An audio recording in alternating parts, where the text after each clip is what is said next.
नमस्कार दोस्तों, मैं हूं आपका होस्ट जगमोहन सिंह और आप देख रहे हैं कैनेडियन दोआबा टाइम्स। और हमारे साथ मौजूद हैं एडिटर श्री आदेश परमिंदर सिंह जी। आज हम देश की राजनीति पर चर्चा करेंगे। जैसे कि आप सभी को मालूम है कि देश में जो आज का जो ताज़ा माहौल बना हुआ है बहुत ही गर्माया हुआ है। और आज हम उदय जी से चर्चा करेंगे। उदय जी, आपका स्टूडियो में बहुत बहुत स्वागत है। आपका भी बहुत बहुत स्वागत जगमोहन भाई। जी उदय जी, जो किसान की जो मीटिंग है, जो बेसिट्टा होने के बाद आज किसान 10 बजे दिल्ली की तरफ कूच कर गए हैं, कैसे रहेंगे हालात? हालात तो बद से बदतर ही हुए हैं। सुबह जब किसान चले थे तो शंभू बॉर्डर पर हरियाणा ने जगह जगह बैरियर लगा दिए थे जी सीमेंट के कंक्रीट के भरे। फिर उसके आगे वो लेयर कीलें जो है वो गाड़ रखी थी, उसकी भी 3 लेयरें थी। जी जी कोई ट्रैक्टर उससे गुजर ही नहीं सकता। जी, और उसके बदले 3 लेयर पुलिस फोर्स की थी जी और 50 से ज़्यादा कंपनियां अनेक पुलिस मुलाजिम तैनात किए। लेकिन इनको यह उम्मीद नहीं थी कि जो किसान हैं वो भी भारी गिनती में आ जाएंगे। जी जी ये बताया जा रहा है कि 20 से 25 हजार किसान तो पहुंच ही चुके हैं जी और पीछे से भी आ रहे हैं। जी। और पीछे से ही नहीं आ रहे, चारों तरफ टिकरी बॉर्डर और दिल्ली यूपी बॉर्डर वो भी इनको सील करना पड़ गया, क्योंकि उधर से भी लोगों के जत्थे जो है, किसानों के जो जत्थे हैं उन्होंने भी आना शुरू किया। आपने स्थिति की बात की, ये किसी को उम्मीद नहीं थी। कल मॉक ड्रिल इन्होंने जरूर की कि आंसू गैस के गोले छोड़ने हैं, शायद किसानों में टेरर क्रिएट करने के लिए शायद ऐसी बात उन्होंने की और वीडियो भी कराए दिखाए जो भी चैनल, नेशनल चैनल है। लेकिन आज ये सच में ही कैनन जो मशीनें हैं, वाटर टैंक है, वाटर कैनन मशीनें हैं जी, कैनन वाटर टैंक का, वो तो चलो बछार समझ आती है जी जी। और जो आंसू गैस, टीयर गैस जो है, आंसू गैस के गोले हैं वो भी समझ आती है, 1 चलाओ 2 चलाओ। जी जी। लेकिन जिस ढंग से वो फायर कर रहे थे, एयर स्ट्राइक कर रहे थे, एक तो नीचे ग्राउंड से वो गोले दाग रहे थे टीयर गैस की जी, तो दूसरी तरफ वो ड्रोन की मदद भी ले रहे थे और भोले वाले किसानों पर वो अंधाधुंध जो बमबारी थी वो आंसू गैस की कर रहे थे जी और पूरी तरह से एयर स्ट्राइक का माहौल बना हुआ था जी। लेकिन दूसरी तरफ किसान जो है वो जैसे आम लोग बाग खड़े होते हैं आंदोलन में, छोटे मोटे आंदोलन जो चलते हैं लोगों के, जी जी जी। तो इसमें अजीब बात थी, किसान जो है, पंजाब के किसान जो है वो पीछे नहीं हट रहे थे और आगे बढ़ रहे थे जी। और ऐसा कर रहे थे कि वो गीली जो होती हैं, बोरियां होती हैं गेहूं के अनाज की, जी जी। वो गीली, उनको पता था कि जो बम गिरेगा आंसू गैस, स्पीड से उस पर वो लपक लेते थे बम को जी। और फिर ट्रैक्टर लेकर आगे बढ़ते थे। जो हैवी ड्यूटी ट्रैक्टर थे उनको लेकर वो उन्होंने आगे बढ़ना जारी रखा। जी जी। और फिर पीछे आते थे जब भारी बमबारी होती थी आंसू गैस की, और फिर जैसे ही वो थोड़ा सा धुआं कंट्रोल होता था आंसू गैस का, सभी ने तो मास्क लगाए ही हुए थे। जी। तो वो इतना खतरा मोल ले रहे थे कुछ जो यूथ थे, जो नौजवान थे, किसान नौजवान थे जी। नौजवान किसान जो थे, वो एक पिक्चर में तो ऐसा भी दिखाया गया कि कैसे वो गोला गिरता है और उसी गिरे हुए गोले को उठाता है और फिर दोबारा पुलिस पर फेंक देता है। जी। तो खतरा भी ले रहे हैं जी। और हैरानी वाली बात यह है कि पंजाब में कोई अमृतसर से चला जत्था, कोई गुरदासपुर से चला होगा, कुछ बठिंडा मानसा से भी चले हैं, बठिंडा से भी चले हैं जी। लंबी से चले हैं, कहीं बड़ी दूर दूर से पंजाब से चले, और पंजाब में कोई टकराव की स्थिति नहीं। जी। ना कोई आंसू गैस का आपको गोला छोड़ना पड़ा, ना वाटर कैनन की कोई गन लगाई, और कोई पंजाब में घटना नहीं घटी। शांतिपूर्वक वो चंडीगढ़ तक, जामबाला तक निकल गए, सॉरी चंडीगढ़ तक निकल गए जी।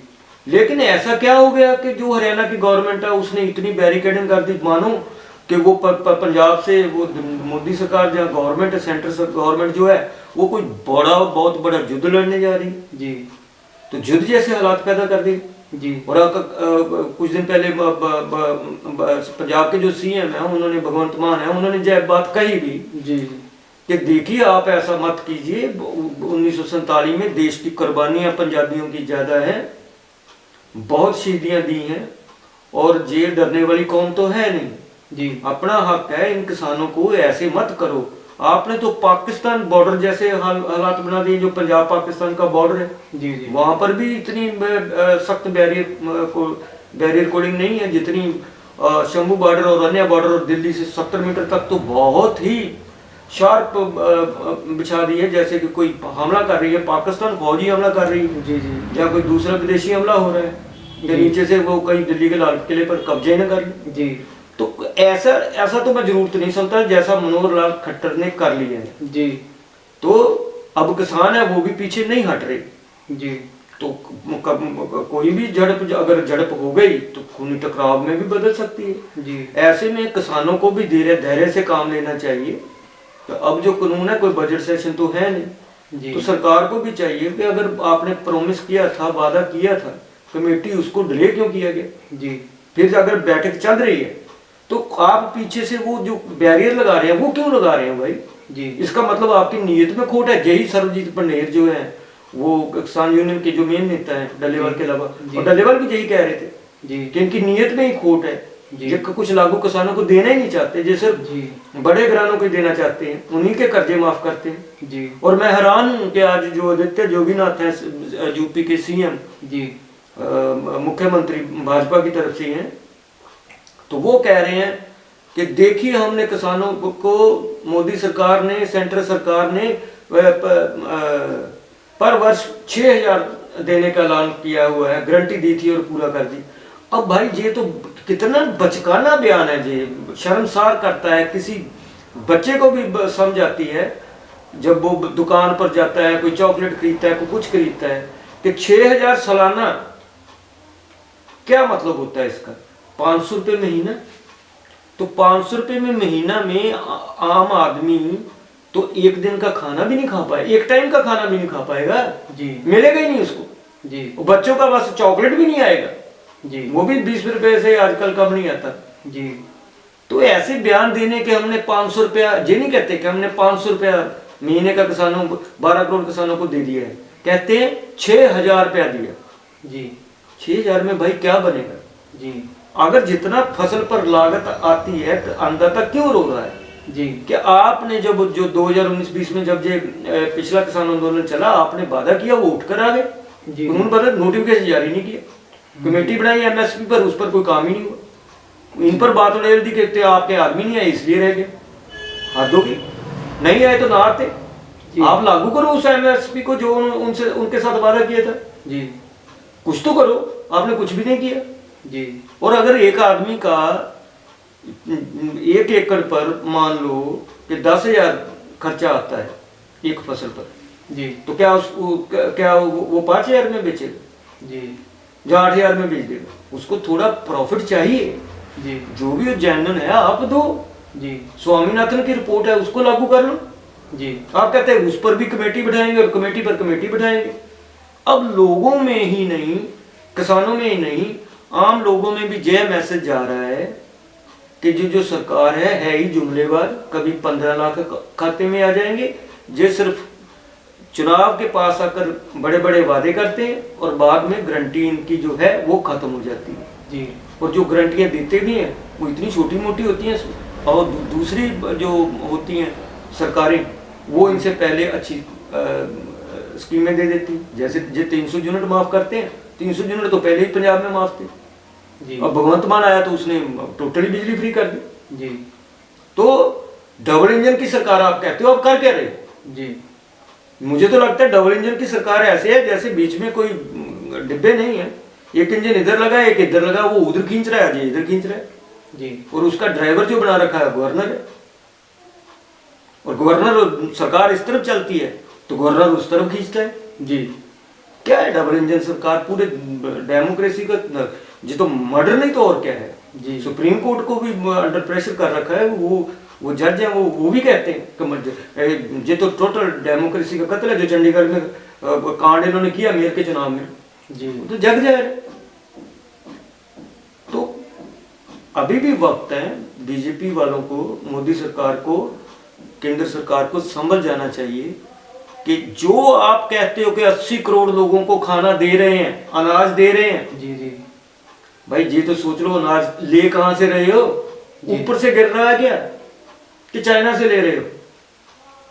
कि अमेरिका भेज रहा है। जी इन्हीं किसानों से पंजाब जहाँ पर ज्यादा फसल होती है, हरियाणा, यूपी, पश्चिमी यूपी, वो किसानों से ही ले रहे हैं ना।